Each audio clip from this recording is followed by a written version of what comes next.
बात है 1990 के दशक की। बिहार के रोहतास जिले में एक गांव पड़ता है नवाडीहा। इसी गांव के रहने वाले थे कमलेश जी पांडे। सोन नदी से बालू निकालने के छोटे मोटे ठेके लिया करते थे। उस समय ठेके लेने वालों को दबंग माना जाता था। कमलेश जी पांडे की छवि भी ऐसी ही थी। इन्हीं के बड़े बेटे थे नरेंद्र पांडे, जिन्हें सुनील पांडे के नाम से भी जाना जाता है। सुनील बेंगलुरु में इंजीनियरिंग करने गए। बताते हैं कि वहां उनका किसी से झगड़ा हो गया और झगड़े में सुनील ने उस लड़के को चाकू मार दिया। इसके बाद सुनील इंजीनियरिंग की पढ़ाई छोड़ गांव आ गए और पिता के साथ काम में लग गए। शहाबुद्दीन का नाम आज भी बिहार के सबसे बड़े बाहुबलियों में आता है। उस समय भी आता था। उस वक्त शहाबुद्दीन के साथ थे सिल्लू मियाँ। आरा और उसके आसपास के इलाकों में सिल्लू मियाँ का खूब नाम चलता था। बाहुबली बनने की चाहत रखने वाले सुनील पांडे ने सिल्लू मियाँ से दोस्ती की और धीरे धीरे उसके राइट हैंड बन गए। फिर एक दिन सिल्लू मियाँ की हत्या हो गई। कहते हैं सिल्लू मियाँ की हत्या में सुनील का नाम भी आया था, लेकिन सबूत नहीं थे तो कोई केस भी नहीं हुआ। अब बात हम मार्च 2000 की करते हैं। बिहार में विधानसभा के चुनाव हुए। इसी चुनाव में पहली बार समता पार्टी के टिकट पर सुनील पांडे भी आरा जिले के पीरो सीट से विधायक बने। बहुमत तो किसी को मिला नहीं था। तब भाजपा के समर्थन से नीतीश कुमार ने पहली बार 3 मार्च 2000 को बिहार के मुख्यमंत्री बने। नीतीश ने शपथ तो ले ली, पर बहुमत नहीं होने पर 7 दिन में ही इस्तीफा देना पड़ा।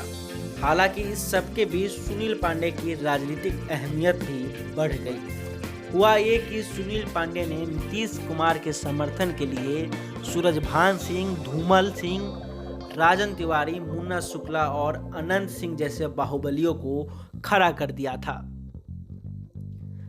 अब बात हम मई 2003 की करते हैं। 2003 में पटना के मशहूर न्यूरोसर्जन डॉक्टर रमेश चंद्रा का अपहरण हुआ। 50 लाख रुपए की फिरौती मांगी गई। पुलिस ने जल्द ही डॉक्टर चंद्रा को छुड़ा लिया। जब तफ्तीश हुई तो नाम आया सुनील पांडे का। उस समय बिहार में राजद की सरकार थी। केस भी दर्ज हो गया। करीब 5 साल तक चला और 2008 में लोअर कोर्ट ने किडनैपिंग के मामले में सुनील पांडे समेत 4 लोगों को उम्र कैद की सजा सुनाई।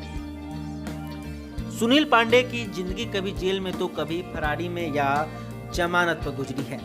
डॉक्टर चंद्रा की किडनैपिंग मामले में सुनील पांडे जब जेल में थे तब उन्होंने पीएचडी की पढ़ाई की। उन्होंने 2008 में आरा के वीर कुंवर सिंह यूनिवर्सिटी से भगवान महावीर की अहिंसा पर पीएचडी की थी। उत्तर प्रदेश के सबसे बड़े बाहुबलियों में से एक है मुख्तार अंसारी। इतने बड़े बाहुबली की पिछले 15 साल से जेल में है, फिर भी हर बार चुनाव जीत जाते हैं। 2015 में सुनील पांडे ने मुख्तार अंसारी को मारने के लिए 50 लाख रुपए की सुपारी दी थी। जिसे सुपारी मिली थी वो जेल में था, तो उसे भगाने में मदद भी किया। हुआ ये कि 23 जनवरी 2015 को आरा के सिविल कोर्ट में एक बम ब्लास्ट हुआ। इसमें 2 लोगों की मौत हो गई। ब्लास्ट की आड़ में 2 कैदी लंबू शर्मा और अखिलेश उपाध्याय भाग गए। बाद में पता चला कि ब्लास्ट लंबू शर्मा ने ही अपनी फरारी के लिए करवाया था। 24 जून 2015 को दिल्ली पुलिस की स्पेशल सेल ने लंबू शर्मा को गिरफ्तार कर लिया। लंबू शर्मा से जब पूछताछ हुई तो उसने बताया कि उसे भागने में सुनील पांडे ने मदद की थी।